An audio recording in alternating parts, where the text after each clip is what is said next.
It happens at 7 o'clock in the evening. Exactly. You turn the key. Or, in this modern machine, you press the button. The engine shudders once, a low, guttural growl, and then silence. The kind of silence that feels heavy. The kind of silence that has weight. You are in the basement parking lot of your apartment complex. B2. Slot 104. The air down here always smells the same.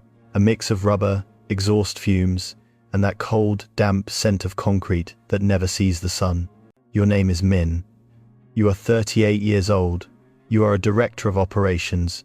You are a husband. You are a father to a 6-year-old girl. On paper, you are a success story.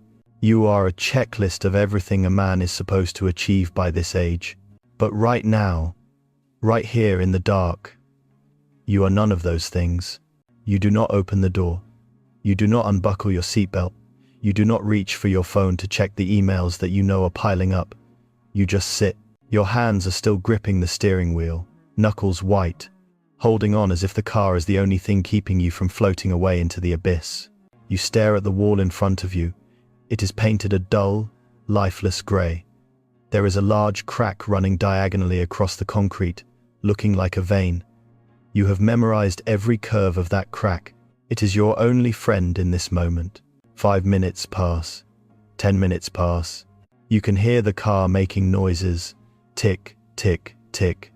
The sound of hot metal cooling down. It is the sound of a machine exhaling. You wish you could do the same. But you cannot exhale. Not yet.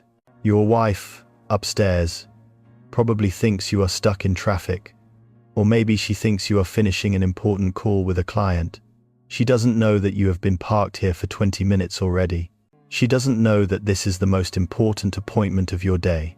This is the ritual. The ritual of disappearance. For these 45 minutes, you cease to exist. You are not required to answer questions.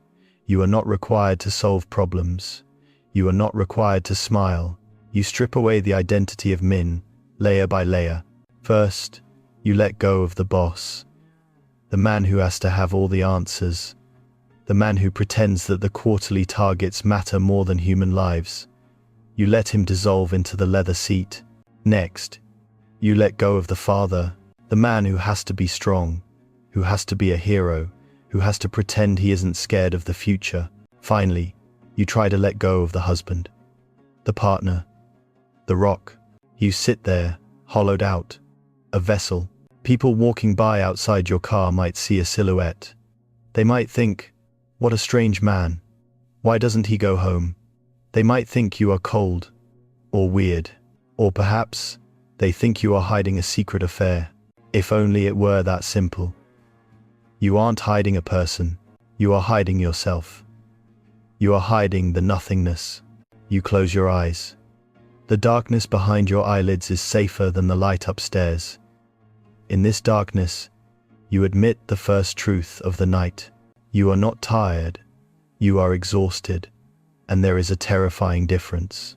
Let us be honest with each other, just for a moment. This isn't about needing more sleep. You could sleep for a week, you could hibernate for a season, and you would still wake up feeling this heavy, this weight in your chest. It isn't physical. It is existential. It is the exhaustion of the soul. It is the specific, crushing fatigue of pretending. Think about your day. How many times did you smile when you didn't mean it? How many times did you say, I'm fine, or no problem, or let's do this? How many times did you perform the character of Min, the reliable man? It is an act, a performance. And you have been on stage for so long that you have forgotten where the costume ends and your skin begins. We are all guilty of this, aren't we? We treat life like a project to be managed. We treat our emotions like inconveniences to be optimized. We scroll through phones, seeing people talking about hustle and manifesting and grit. They tell you to push through. They tell you that pain is just weakness leaving the body. But what if they are wrong? Sitting here, in the recycled air of the basement, you feel the truth rising up. It bubbles up from your gut. The universe isn't asking you to hustle more. The universe has stopped listening to your fake prayers.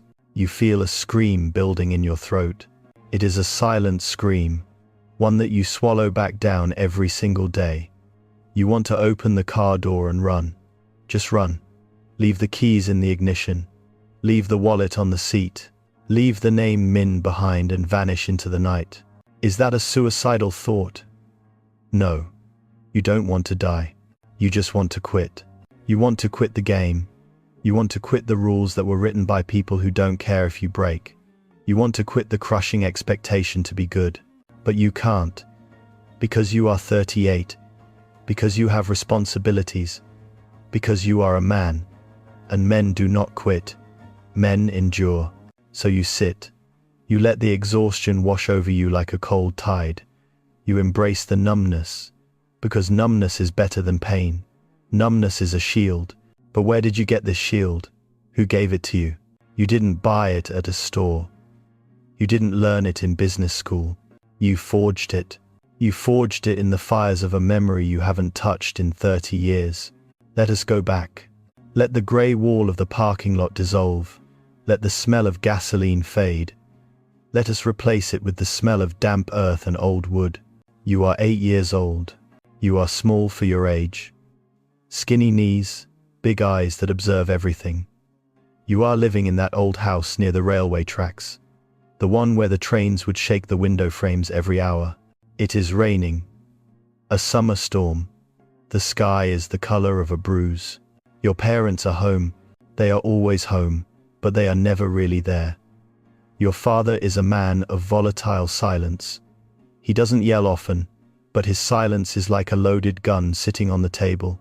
It takes up all the space in the room. Your mother, she is different. She is sadness personified. She moves through the house like a ghost, sighing, weeping behind closed doors, overwhelmed by a life she never wanted. You are playing in the living room. You are trying to be quiet. You learned very early that noise makes the tension worse. Noise triggers the gun. Noise makes the ghost cry. So, you are a quiet child. A good child. You climb up on a chair to reach a book on the high shelf. Your foot slips. Crash. You fall hard. Your knee hits the sharp edge of the wooden coffee table. The pain is blinding. It shoots up your leg, white and hot. You look down, and you see blood. Bright red blood, oozing rapidly from a deep gash on your knee. It throbs. It hurts so much that the air leaves your lungs. Your first instinct, the natural, biological instinct of any mammal, is to cry out, to scream for help, to call for mom. But you don't. You catch the sound in your throat. You clamp your hand over your mouth. Your eyes widen in terror. Not terror of the blood, terror of the reaction. You look towards the kitchen. You see your father's back, stiff, tense. You hear your mother in the bedroom, the low murmur of her complaining on the phone, the fragility in her voice. In that split second, a calculation happens in your 8-year-old brain. A devastating, brilliant, tragic calculation. If I cry, Dad will get angry. If I cry, Mom will fall apart. If I cry, I am a burden. You realize that there is no space in this house for your pain. Their cups are full of their own misery. They have no room for yours. So, you make a choice. You bite your lip until it tastes like copper. You stand up on the shaking, bleeding leg. You limp to the bathroom. You do not make a sound. You find the towel. You find the bandage. You clean the wound yourself. The water stings, and tears stream down your face, silent and hot. But you do not let a single sob escape. You wrap the knee. You wipe the blood off the floor. You put the chair back. Later that evening, when you come to the dinner table, you are limping slightly. Your mother asks, "What happened to your leg?" You look at her, with your 8-year-old eyes that have suddenly grown very old, and you say, "Nothing, I just bumped it, I'm fine." And she smiles, a rare, relieved smile. She says, "You are such a brave boy, Min. You are so grown up. You never give us any trouble. There it is. The reward. You were rewarded for your suppression. You were praised for your invisibility. That was the moment. That was the primal wound. It wasn't the cut on the knee. It was the cut on your soul. It was the moment you learned that to be loved, or at least to be safe, you had to cease to be a child. You had to become a container for your own pain. You learned that your needs were dangerous. You learned that nobody was coming to save you. So you had to save yourself by turning into stone. Come back to the car. Come back to the 38-year-old man staring at the concrete wall. Do you see the connection now? That coldness people see in you? That aloofness? That ability to stay calm in a crisis that your bosses love so much? It isn't a personality trait. It is a scar.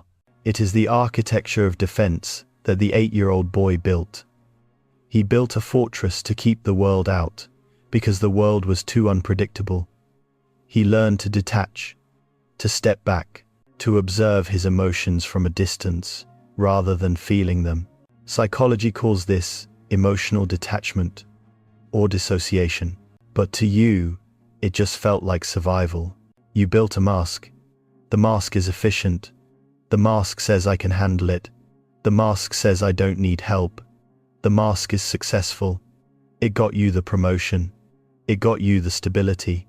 But the problem with wearing armor for 30 years is that you forget how to take it off. The armor has rusted shut. It has fused to your skin. You are sitting in this car because this is the only place where the armor feels slightly looser. But even here, you are afraid to breathe too deeply. You are afraid that if you start feeling, really feeling, the dam will break. You are afraid that underneath the director of operations, underneath the husband, underneath the adult, there is just that scared 8-year-old boy, holding a bloody towel, waiting for a parent who never came, and you are tired of protecting him. You are so tired of holding the door shut against the flood. This is why you feel like quitting. You don't want to quit life. You want to quit the job of being the strong one. You want to be held.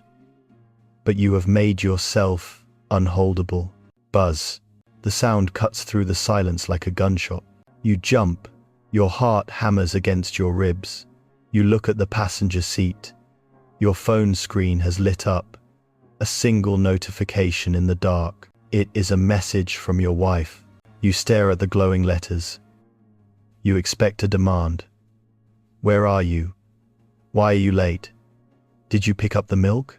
But it isn't a demand. It says, Min, I heated up the soup. It's raining outside. Just drive safe, okay? I'm waiting. Just that, I'm waiting.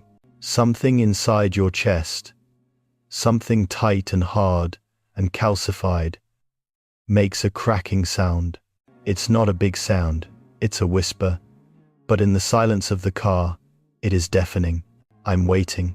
She isn't asking for the director. She isn't asking for the hero. She is just waiting for you. And suddenly, the 8-year-old boy inside you stands up. He drops the bloody towel, and he starts to cry. It begins as a tremble in your chin. You try to bite your lip, just like you did when you were 8. You try to swallow it, but you can't. The exhaustion is too heavy. The armor is too heavy. A sob escapes your throat. It is an ugly, raw sound. It sounds like an animal caught in a trap. And then, the flood comes. You are crying. You, Min, the man who never cries, are weeping in the basement of Building B2. You hunch over the steering wheel, your forehead pressing against the leather. Your shoulders shake. You gasp for air. You cry for the tired boy. You cry for the lonely husband. You cry for the years you spent performing a play that nobody bought a ticket for. And as you cry, you feel the terrified panic rising. Stop it, you tell yourself. Stop it. You are weak. You are pathetic. But then, a new thought emerges. A thought that feels like fresh air. Let it burn. Let the mask burn. Let the strong man die. Because he was never real anyway. This is not a breakdown. This is a breakthrough. You realize that quitting doesn't mean leaving your family. It means quitting the lie. It means realizing that you don't have to carry the weight of the sky on your shoulders. You realize that your pain is not a burden to be hidden. It is a bridge. It is the only thing that can connect you back to humanity. You cry until there are no tears left. You sit in the aftermath, breathing shaky, uneven breaths. Your eyes are swollen. Your face is wet. You feel raw. But for the first time in 30 years, you do not feel hollow. You feel filled. Filled with the heavy, beautiful reality of being human. The digital clock on the dashboard reads 7:46. You have been sitting here for 46 minutes. You broke the schedule. You reach for the glove box. You find a pack of tissues. You wipe your face. You look in the rearview mirror. The face staring back at you is red. The eyes are tired. It is not the polished face of the director. It is not the stoic face of the rock. It is just a face. It is your face. And it is enough. We spend our whole lives running from our wounds. We build castles. We buy cars. We chase titles, all to distract ourselves from the bleeding child in the corner of the room. But the wound is where the light enters. You unbuckle your seatbelt. The mechanism clicks a sharp, final sound. You open the car door. The noise of the world rushes in the distant hum of ventilation fans, the squeal of tires from a car turning a corner. But it doesn't overwhelm you anymore. You step out. Your legs feel steady. You walk towards the elevator. You are not rehearsing your lines. You are not putting the mask back on. You are deciding, right now, with every step, to carry this rawness upstairs. You will walk through the door. Your wife will look at you. She will see your swollen eyes. She will ask, "Min, are you okay?" And for the first time, you will not say, "I'm fine." You will look at her, and you will say, "No, I am not okay. I am really tired." You will let her hold you. You will let yourself be held. You will let the 8-year-old boy finally be comforted. You press the button for the 12th floor. The elevator doors slide open. You step in. You are going home. Not to the house of performance, but to the home of truth. You are done pretending. And you have never been more alive.